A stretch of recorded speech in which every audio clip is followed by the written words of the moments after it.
Hey, I'm Ashley. Welcome back to my channel. I'm not sure if I was supposed to do this.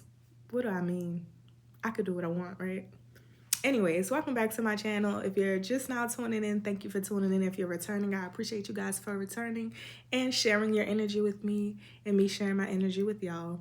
I kind of want to do a book haul because I went to Barnes and Noble the other day and I had a ball, honey. A ball, okay? And I guess this is just a thing that I used to love reading. So I am constantly trying to revisit the things that brought Ashley joy because in adulthood, we are constantly distracted by our obligations, bills, the ebb and flows, and the fact that capitalism is beating us to a pulp. So I just want to share some of the books that I got because I'm excited about them. So this is one of them. And honestly, for the Black women watching, the women of color, I really think this is a good book. Just browsing through it in Barnes and Noble, I was like, and I'll say two prompts in there that I saw just like flipping through that made me feel like I needed to get the book. They have a part in here that talks about, oh my God, why am I having a brain fart? I say this a lot. I'm having a major brain fart on camera. This is kind of embarrassing. Imposter syndrome. And I'm like, wow, that I'm not saying other people don't have imposter syndrome. I'm not saying other groups of people don't have imposter syndrome, but I'm saying for Black women, it just seems like the work that we put in the spaces that we show up in, there is no amount of effort that we can expend in these spaces that allows us to really feel validated by the work that we have given. Like, we could be just as accomplished, just as hardworking, have just as much tenure as the next person, and we won't get the gold star. Like, we just won't. And everything isn't about external validation, but it does suck really bad when you have in your head the things that you've done, but there's like a conflict with the acknowledgement. Like, there's a gap in this bridge. Like, it's not connecting. And I think that really like made me, feel like, oh, you need to get this book.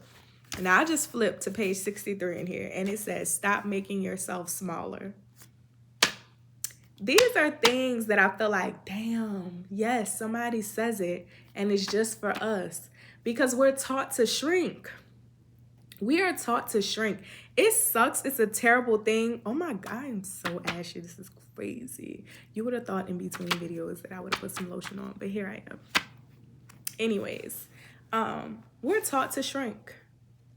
We're taught to make space for other people in spaces that are never inviting or making room for us. And it makes us feel suffocated. It really, and I'm seeing just in this time right now, especially because we have social media, so we're able to see people like us in every walk of life, every career, all over the world. We are burnt out as a group of people. Like, Black women are just tired. We're tired of carrying the race. We're tired of not being romanced. We're tired of not being made to feel like someone that you should be gentle with. People always say that Black women are angry, but nobody acknowledges that we have a reason to be angry. Now that I'm older, yes, like, I completely understand why Black women are angry, like passionately angry. Like, we are overlooked, we're mistreated, we're just the bottom to everyone.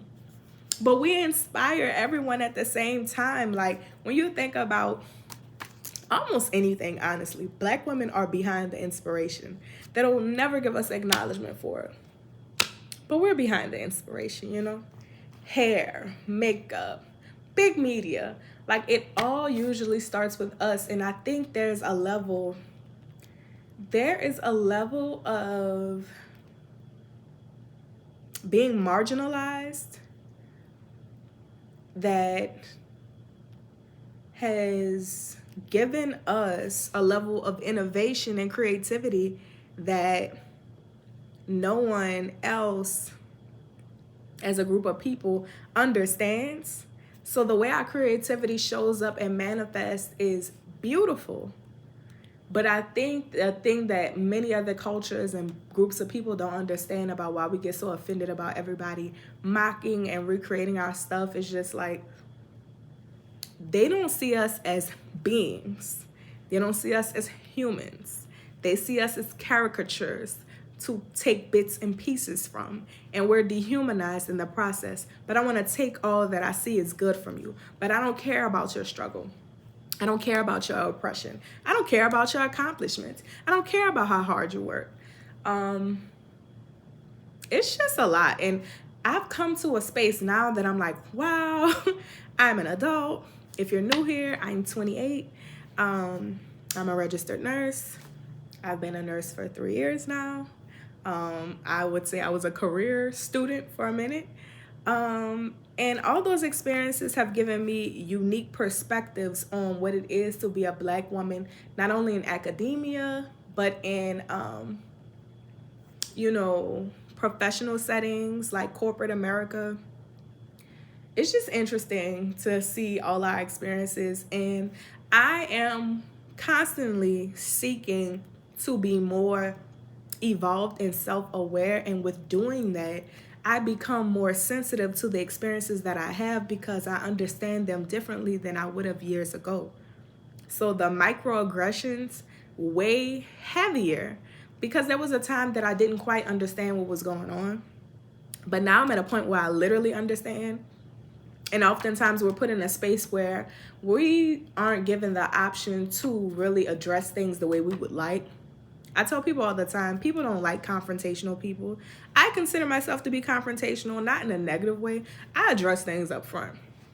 I don't really like to leave anything up to chance. I don't really cut corners. I'm very blunt and straight to the point.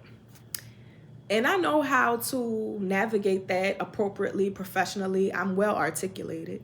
But it just doesn't take away from the fact that it is bothersome. It takes away from our work experience, our life experience. It, again, is heavy. It's painful. People, like I said, people love to say that Black women are angry. Nobody likes to talk about the fact that we are validated in our anger. Nobody likes to talk about the fact that anger is a masking emotion for hurt. But we don't get to say we're hurt. We don't have that same effect as quote unquote white woman tears. We don't have that. Like, people see Black women cry and it's like whatever, like nobody cares. And I don't think people realize how that has created a callousness for some of us. Some of us don't know how to be vulnerable because we don't feel like it's a welcomed emotion from us, because we don't know what our vulnerability will be met with.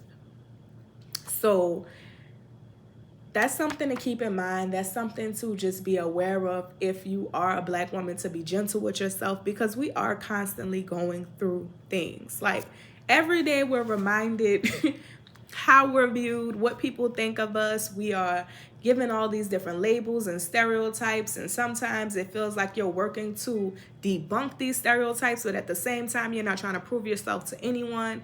It's just a challenge.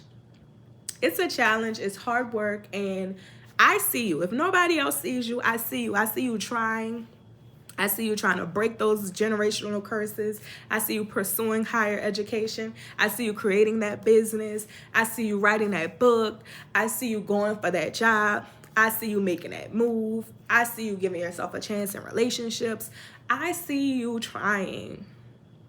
Like, it's just hard. It's hard and it's lonely. It's like a super isolating experience. And I think I've grown to the point now that I'm just like, this is real life. Like, I have no desires. I don't know if you guys seen the video of, like, I want to say it was a TikToker, but he was like going around asking different people on what I assume was a college campus, like, if you could be in any other race, what race would you be?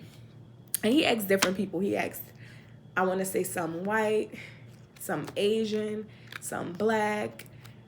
Everybody that wasn't Black, I think, said white. And I can't remember what the white people said. And then every Black person was like, I wouldn't want to be anything but Black. Like, duh, right? I have no desire to ever be anyone but a black woman. Even though, like Malcolm X said, we are the least protected and the most disrespected. But I have no desire to be anyone but a black woman. I thank God that on this assignment, on this plane, in this life, that he blessed me with the opportunity to show up as a black woman.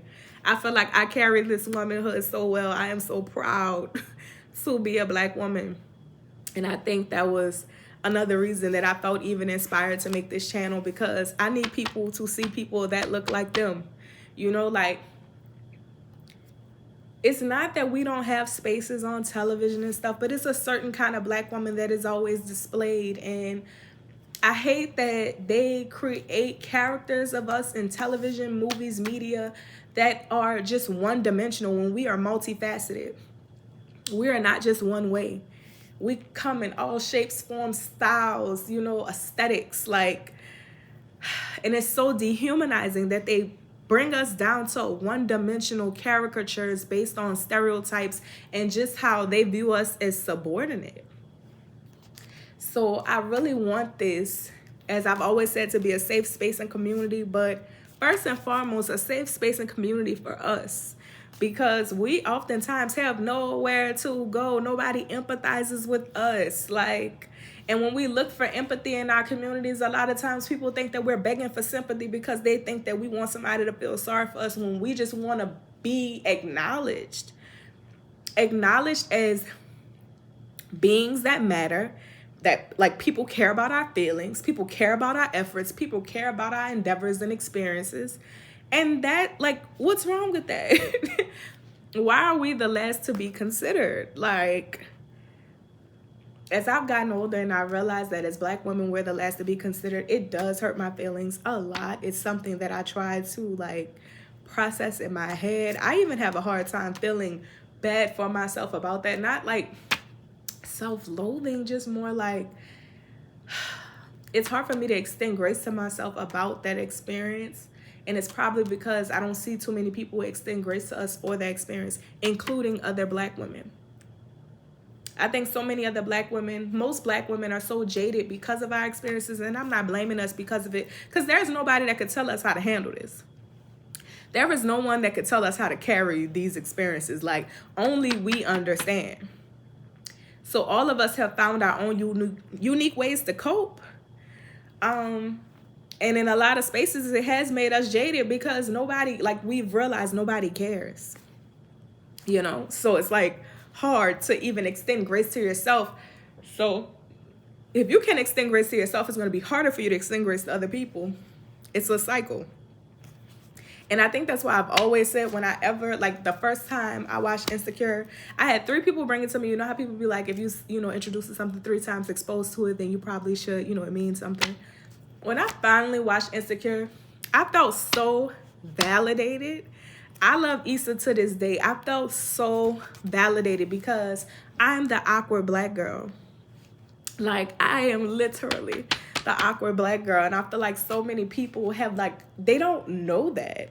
Like, people don't get that. There's so many things about me that people have interpreted into their own projections. And it's like, I'm awkward. Like, I am. Like, you know, I hate small talk.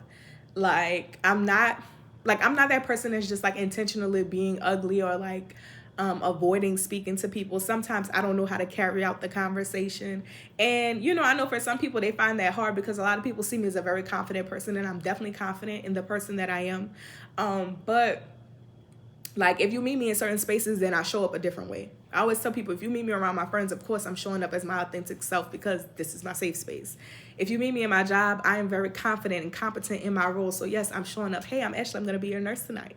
Is there anything that I can do for you? You know what I'm saying? Like, I show up in that way like that. But in other spaces, a lot of times, I'm just awkward. Like, and, like, that exists. And the awkward girl doesn't just look like the white adjacent. Like, I'm tired of it being just a super light-skinned girl with a certain hair texture and a certain body type. That's not it. Like, we got to stop over-sexualizing us. Like, and I'm not saying we're over-sexualizing ourselves, but, like, they have to stop over-sexualizing us in the media. Like, It's just so much work to be done. I know I went off on a whole tangent, but get this book. Get this book. It was gonna be a book haul. We not even gonna. I'll address the other books in another video. Get this book. Get this book. And as I go through it, I'll probably make videos based on the different things that I've read. So we can kind of work together to build and make practices that better support and create safe spaces for us. I think that's a great idea. And yeah, I encourage you guys to get the book. Let me know if y'all read it, if y'all think about it, if y'all curious, if it sounds good, if I should do it. Borderline like a book club, but it's not that kind of book. But hey, who makes the rules? We make the rules. So again, if this is your first time watching, thank you for tuning in. And if you're a returning viewer, thank you for returning and giving me a chance to share space and energy with you. This was very personal to me. Like, I felt a little triggered in the midst of making this, but I'm glad that I'm sharing this because it's personal and we need to talk about it. So thank you guys for tuning in, and I'll see you guys in the next video.